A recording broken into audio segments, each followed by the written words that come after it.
নববর্ষের দিনটা এত সুন্দর এবং এরকমভাবে কাটবে আমি একদমই ভাবতে পারিনি। তো যে দোকানটা খোলার কথা বলেছিলাম তোমাদেরকে, তো সেটার আজকে উদ্বোধন সম্পন্ন হলো। এই যে পুজো চলছে আর আমরা এখানে শান্তি জল নিতে এসেছিলাম।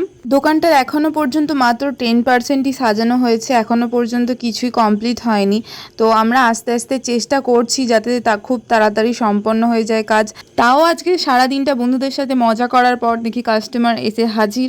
মানে এগুলো আমাদের আত্মীয় হয়, তো তাদের আমাদের কালেকশানগুলো এত পছন্দ হয়েছে, তারা তো প্রত্যেকটা থেকে একটা একটা করে নিয়ে নিয়েছে। তো সেই দেখে আমাদের তো দিনটা খুবই ভালো হয়ে গেল। মানে দোকান এখনও স্টার্টই হয়নি আর এখনও আমাদের এতগুলো সেল হয়ে গেল। তো তোমরাও অনেক সবাই জিজ্ঞেস করছো দোকানটা কোথায়, লোকেশন কোথায়, সব আস্তে আস্তে অবশ্যই বলবো, ভিডিওর মাধ্যমেই বলবো, কারণ দোকানের এখনও তো কিছু সম্পন্ন হয়নি সেভাবে। তো সব হয়ে গেলে অবশ্যই তোমাদেরকে জানাবো। আর সবাইকে শুভ নববর্ষে অনেক অনেক ভালোবাসা জানাই।